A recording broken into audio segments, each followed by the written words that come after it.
How to build an AI chatbot from scratch.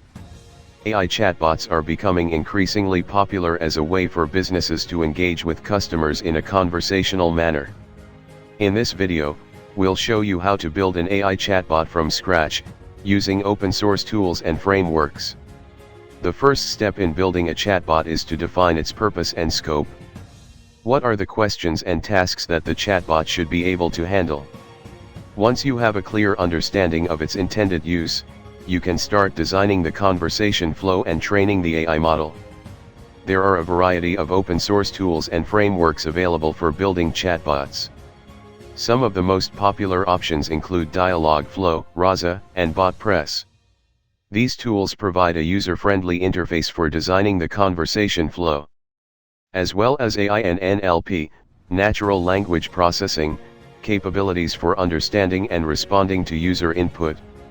To train the AI model, you'll need to provide it with a large dataset of sample conversations. This will help the chatbot learn how to recognize different types of user input and generate appropriate responses. Once you have trained the AI model, you can integrate the chatbot into your website or application. Some popular integration options include Facebook Messenger, Slack, and Twilio.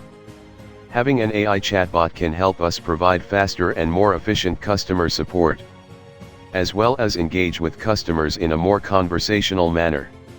It's a great way to enhance the customer experience and differentiate ourselves from competitors. By following these steps and using open source tools and frameworks, you can easily build your own AI chatbot from scratch. How to build an AI chatbot from scratch.